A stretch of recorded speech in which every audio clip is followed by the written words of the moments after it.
The breaking point Admiral Marcus Chen stood in the observation deck of the orbital station Genesis, watching Earth rotate slowly below. The blue marble that had given birth to humanity seemed so peaceful from this distance. But Marcus knew better. The communication device in his hand contained news that would change everything. The Galactic Assembly had just passed Resolution 5847. The document was clear and humiliating. Human expansion beyond the Sol system would be limited to 3 colonies. Human military vessels could not exceed destroyer-class specifications. Human trade routes would be monitored and taxed at 40% by alien authorities. Captain Sarah Martinez entered the observation deck. She had been Marcus's second-in-command for 12 years. Her face was grim as she approached. "Sir, the full text of the resolution is spreading across all human colonies. People are angry." Marcus nodded slowly.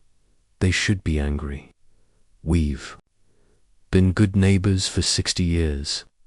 We've shared our technology, helped with their conflicts, and followed every rule they've given us. This is how they repay us." The Galactic Assembly was dominated by 3 major powers. The Catherian Empire controlled the Eastern Spiral Arm with their advanced energy weapons. The Mordian Collective ruled the central systems with their massive industrial capacity. The Vexery Union held the outer rim with their superior numbers. All 3 looked down on humanity as newcomers who needed constant supervision. Sarah pulled up a holographic display showing the resolution's details. The worst part is the inspection clause. They want to examine every human ship, every human facility, every human colony whenever they choose. Marcus's jaw tightened. What they want is to make sure we never become a threat. They've forgotten something important about humans. "What's that, sir?" "We don't like being told what we can't do." Deep beneath the lunar surface, Dr. Alina worked in a laboratory that officially didn't exist. She had been developing new technologies for 40 years, ever since the first alien contact. While humanity publicly shared their innovations, Elena's team had been creating weapons and defenses that no alien had ever seen. The quantum disruptor cannon could tear through any known shield technology. The dimensional fold drive allowed ships to travel faster than any alien vessel. The neural command interface gave human pilots reaction times that exceeded alien capabilities. All of this had been built in secret, funded by black budgets and hidden from alien observers. Elena's assistant, Dr. James Park, rushed into the laboratory. "Elena, have you seen the news? The Assembly has passed new restrictions on human space." Elena didn't look up from her work. "I've been expecting this for years. The aliens have always been afraid of human potential. Now they're trying to cage us before we realize what we're capable of. What do we do?" Elena smiled for the first time in months. "We show them what happens when you try to cage a predator." On the diplomatic station New Geneva, Ambassador David Park received the official notification of Resolution 5847. The alien representatives who delivered it seemed pleased with themselves. High Chancellor Zephyr of the Galactic Assembly had personally signed the document. Ambassador Park, Chancellor Zephyr's voice carried the typical condescension that humans had grown accustomed to. "We hope humanity understands that these measures are for the good of galactic stability. Young species often need guidance to avoid dangerous mistakes." David kept his expression neutral. "I understand the Assembly's position, Chancellor. I will relay this information to Earth immediately." "Excellent.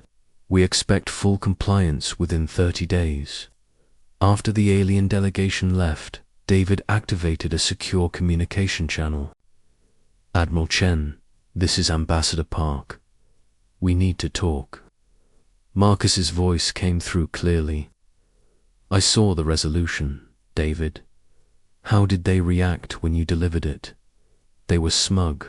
They think they've solved the human problem with a piece of paper. They're about to learn that humans don't solve problems with paper. The emergency session of the Earth Defense Council convened in the secure facility beneath the Rocky Mountains. Representatives from every human colony, every military branch, and every major corporation attended virtually. The topic was simple: how to respond to Resolution 5847. General Kai Thompson, the military strategist who had planned humanity's defense for decades, stood before the assembly. Ladies and gentlemen, we have a choice. We can accept these restrictions and remain second-class citizens forever, or we can remind the galaxy why humans conquered their own planet before they ever left it. Colonel Rebecca Foster from the Mars Defense Force spoke first. General, with respect, we're outnumbered 1,000 to 1. The alien fleets could destroy every human colony in a week. General Thompson smiled. Could they? Dr. Volkov, would you care to explain what we've really been building? Alina stepped forward. For 40 years, we've been preparing for this moment. While the aliens thought we were building mining equipment and cargo vessels, we were actually constructing the most advanced military fleet in galactic history. The room erupted in surprised murmurs. Alina continued, the Fukov Protocol has been our contingency plan since first contact. Hidden shipyards throughout the asteroid belt have been producing warships that violate every treaty we've ever signed. We now have a fleet that can challenge any alien force.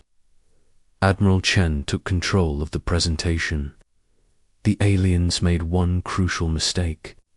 They assumed human technology would remain static. They never considered that we might be improving, adapting, and preparing. The Terran Fukov Armada is ready for deployment. The vote was unanimous. Operation Fukov was approved. Captain Sarah Martinez stood on the bridge of the TNS Retribution, the flagship of the Hidden Fleet. Around her, the asteroid belt seemed normal and peaceful, but hidden within modified mining platforms were 2,000 warships unlike anything the galaxy had ever seen. All stations report ready. Her communications officer announced. Sarah opened a channel to the entire fleet. This is Captain Martinez to all Fukov units. Today, we stop pretending to be weak. Today, we show the galaxy what humans can do when they're pushed too far. The asteroid belt erupted into activity.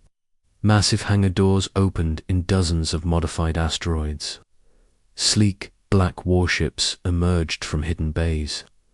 Each vessel was armed with weapons that could destroy a city-sized space station with a single shot. Dr. Volkov monitored the deployment from her command center.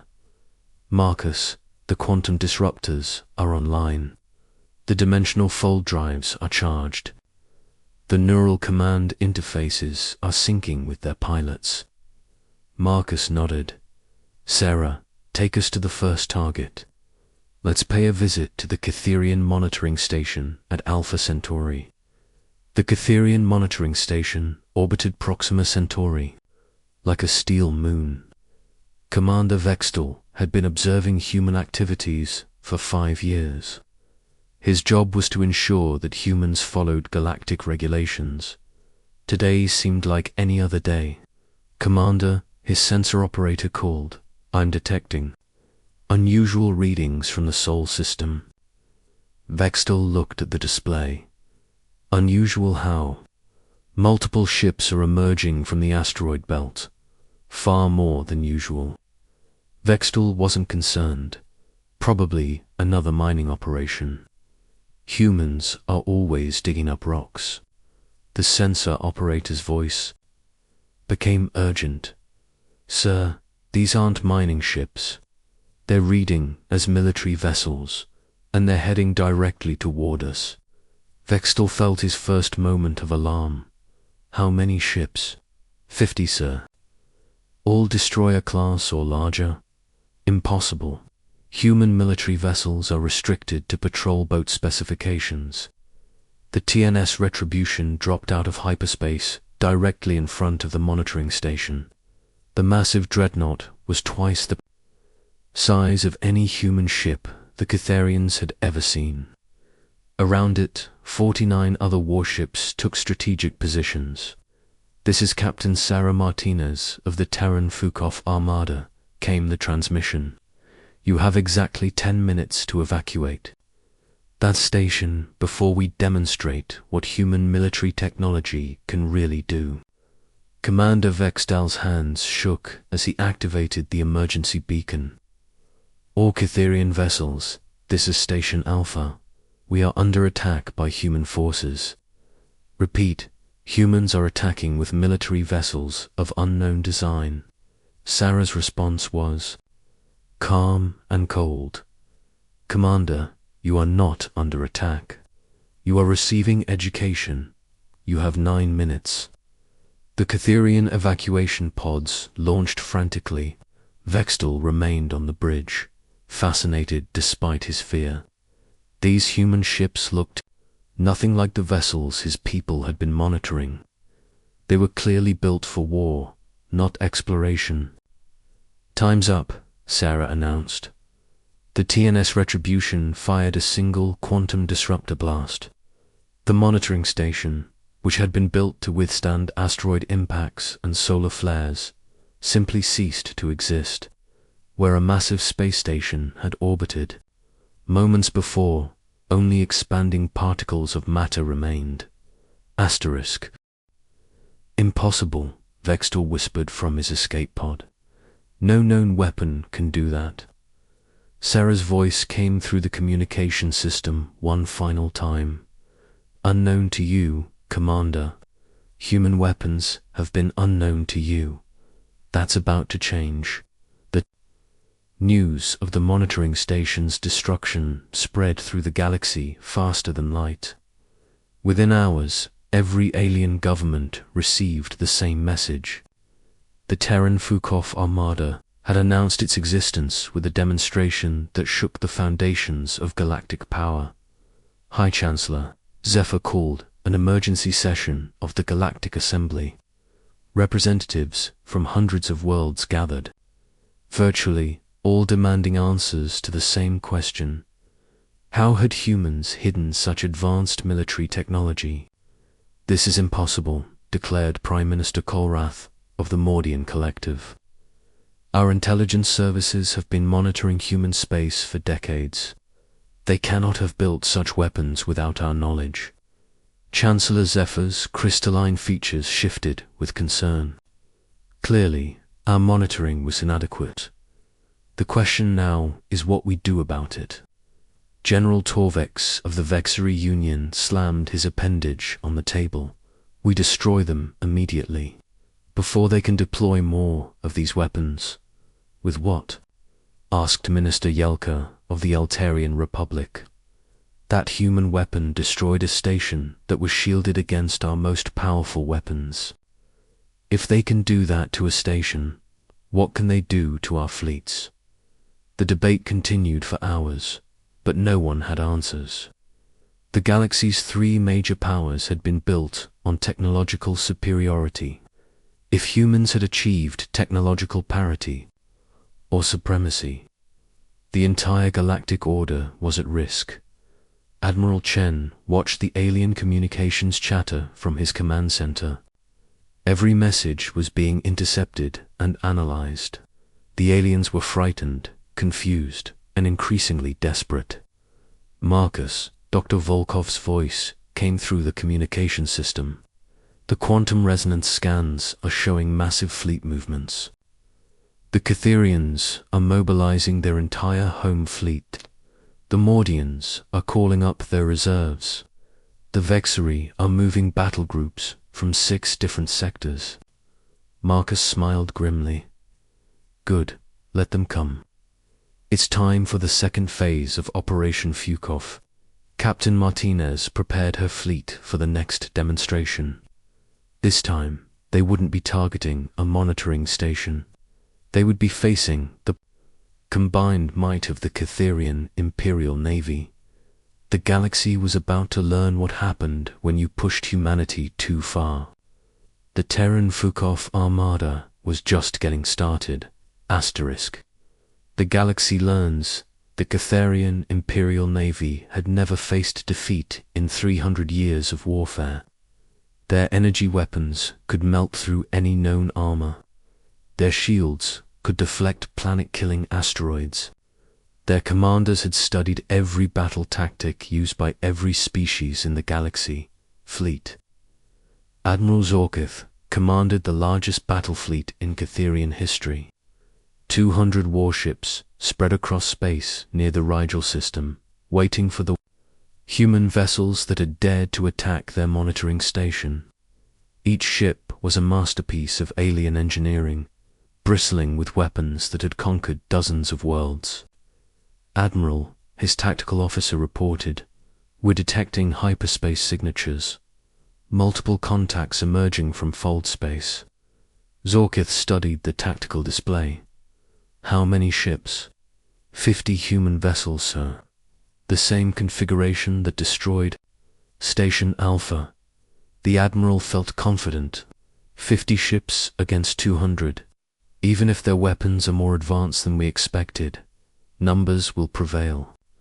The Terran Fukoff Armada emerged from hyperspace in perfect formation. Captain Sarah Martinez stood on the bridge of the TNS Retribution, watching the alien fleet arrange itself for battle.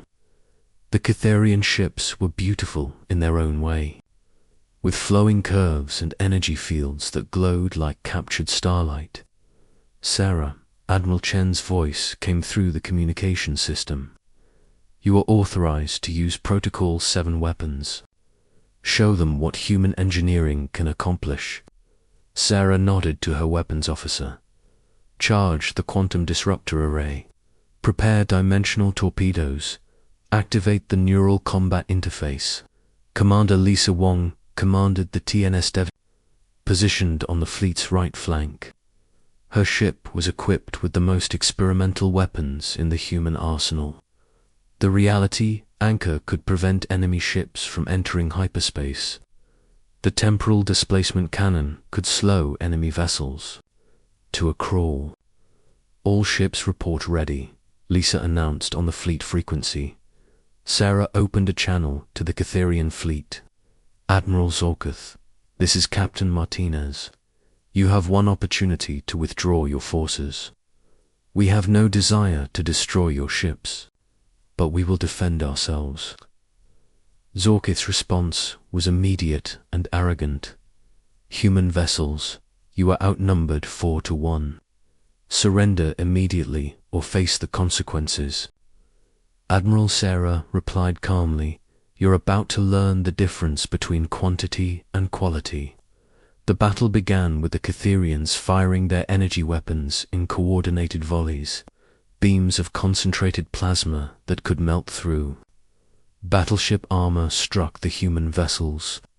The humans watched with interest as their shields absorbed the attacks effortlessly. "Is that the best they can do?" Commander Wong asked over the communication channel. Sarah smiled. "Dr. Volkov spent 20 years studying their energy weapons. Our shields are specifically designed to counter their technology. Return fire." The TNS Retribution fired its quantum disruptor array. The beam passed through the Catherian flagship's shields as if they didn't exist. The massive alien vessel, pride of the Imperial Navy, broke apart in a chain reaction of exploding power cores. Across the battlefield, human ships opened fire with weapons the Catherians had never seen. Dimensional torpedoes phased through enemy hulls before exploding from within. Particle beams carved through multiple ships with single shots. Kinetic projectiles accelerated to relativistic speeds, turned elegant alien vessels into expanding clouds of debris. Admiral Zorkith watched from his escape pod as his fleet was systematically destroyed. In 30 minutes, 200 warships had been reduced to scrap metal. The humans had lost no vessels and suffered no casualties. Impossible, he whispered. No species has ever possessed such technology. Sarah's voice reached him through the communication system. Admiral, your species has ruled through superior technology for centuries. Welcome to the new reality. The news of the Catherian fleet's destruction sent shockwaves through the galaxy. The most powerful military force in known space had been annihilated by 50 human ships. Every alien government began reassessing their position on humanity. High Chancellor Zephyr called another emergency session of the Galactic Assembly. This time, the tone was very different. The condescension was gone, replaced by fear and uncertainty. The situation has changed, Zephyr announced to the assembled representatives. Human military capability has been severely underestimated. We must reconsider our approach. Prime Minister Kolroth of the Mordian Collective was the first to speak. Reconsider. They destroyed our monitoring station and wiped out the Catherian fleet. This is an act of war, is it? Asked Minister Yelka of the Alterian Republic. They gave both targets opportunities to evacuate. They could have targeted civilian populations, but chose military installations. Perhaps they're sending a message rather than starting a war. General Torvex of the Vexery Union was more direct. The message is clear. Humans are no longer willing to accept our authority. The question is whether we're willing to accept theirs. The debate continued for hours, but everyone knew the reality. The galactic balance of power had shifted overnight. Humanity was no longer the junior partner in galactic civilization. Captain Roberto Silva commanded the TNS Vindicator as it approached the Mordian industrial complex at Wolf 359. The massive facility produced 40% of the collective's military equipment. It was also heavily defended by automated weapons platforms and a fleet of Guardian vessels. Captain, his sensor operator reported, the facility is powering up its defenses. They're not evacuating.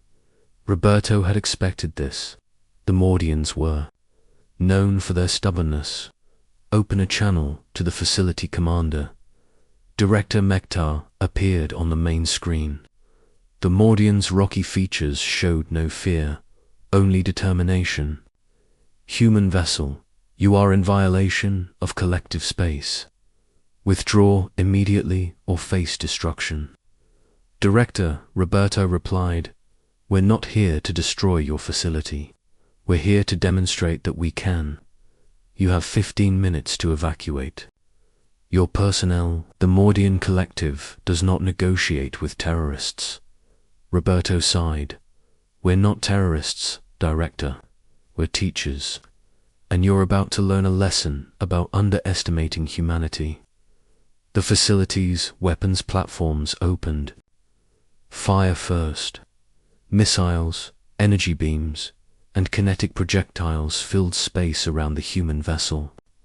Roberto watched with amusement as his ship's defenses handled the barrage effortlessly.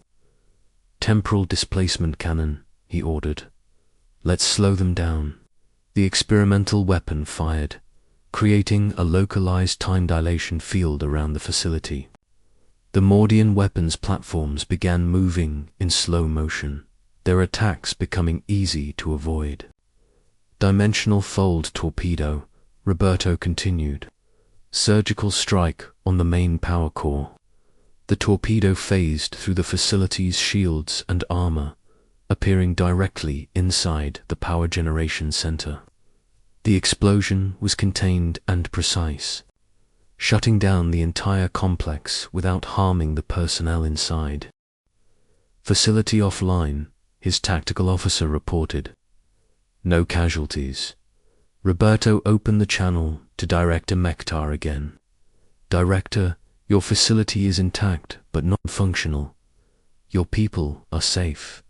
This is what human precision looks like.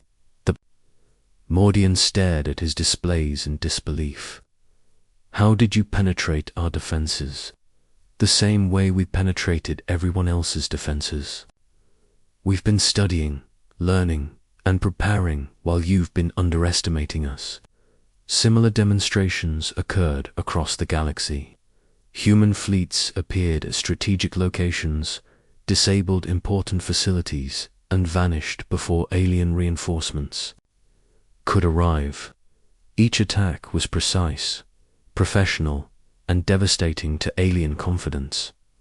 Minister Akira Tanaka arrived at the Galactic Assembly as Earth's new representative. Unlike his predecessor, he wasn't there to negotiate or compromise. He was there to establish new terms for humanity's relationship with the galaxy. Ministers, Akira began, humanity has decided to renegotiate our position in galactic society. Resolution 5847 is hereby rejected. We will not accept restrictions on our expansion, our military, or our trade. High Chancellor Zephyr's crystalline features shifted nervously. Minister Tanaka, surely we can find a peaceful solution to this crisis. There is no crisis, Akira replied. There is only a new reality. Humanity has demonstrated that we possess the technological capability to enforce our own interests. We prefer cooperation to conflict, but we will not accept subjugation. Prime Minister Kolarath leaned forward. What are your terms? Akira smiled. Simple, complete equality in all galactic affairs. Human colonies will expand without restriction. Human military vessels will be built to whatever specifications we choose. Human trade will proceed without interference or excessive taxation. And if we refuse, General Torvex asked, then you will discover what happens when the Terran Fukov Armada stops being polite. Fleet Admiral James Murphy commanded the full strength of the human fleet from the bridge of the TNS Sovereign. 3,000 warships had emerged from hidden bases throughout human space. Each vessel was equipped with weapons that could challenge entire alien fleets. Admiral, his communication officer reported, we're receiving surrender requests from 17 different alien governments. They're asking for terms. Murphy nodded. Patch me through to Admiral Chen. Marcus appeared on the main screen. James, how are our guests responding to their education? Better than expected.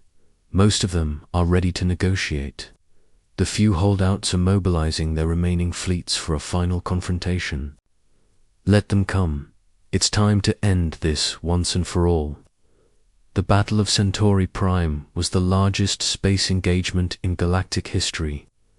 The combined fleets of the Catherian Empire, Mordian Collective, and Vexery Union faced the Terran Fukov Armada in a final test of strength.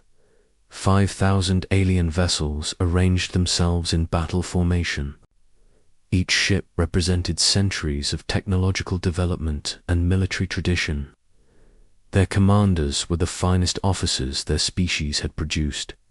Against them stood 1,000 human warships. The vessels looked crude compared to the elegant alien designs, but their appearance was deceiving. Each ship was a masterpiece of human engineering, built with one purpose: to win. The battle lasted for hours. When it ended, the alien fleets had ceased to exist. The humans had proven beyond doubt that they were the new dominant force in the galaxy. High Chancellor Zephyr signed the Treaty of New Geneva 3 days later. The document established humanity as an equal partner in galactic civilization. Human colonies would expand freely. Human military vessels would be unrestricted. Human trade would proceed without interference. Minister. Akira Tanaka watched the ceremony from the observation deck of the space station. Beside him stood Admiral Chen, Captain Martinez, and Dr. Volkov, the people who had made this moment possible. What happens now? Akira asked. Marcus smiled.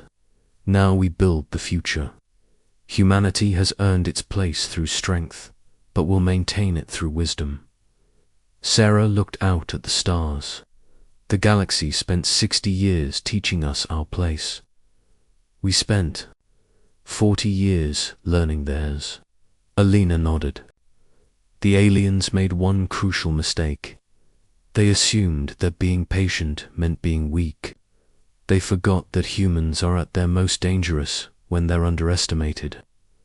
The Terran Fukov Armada had accomplished its mission. Humanity was no longer the junior partner in galactic civilization. They were the new power that would shape the future of the galaxy. The aliens had learned a valuable lesson about underestimating humanity. The galaxy would never make that mistake again. In the depths of space, human ships patrolled the borders of their expanded territory. The crews were proud of what they had accomplished, but they remained vigilant.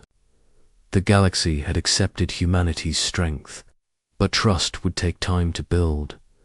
The Terran Fukov Armada had shaken the galaxy and established a new order.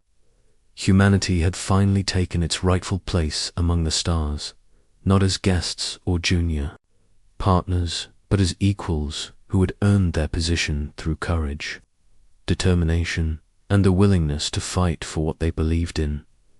The galaxy would remember this lesson for generations to come. When you push humanity too far, they push back. And when humans push back, the galaxy trembles. Asterisk.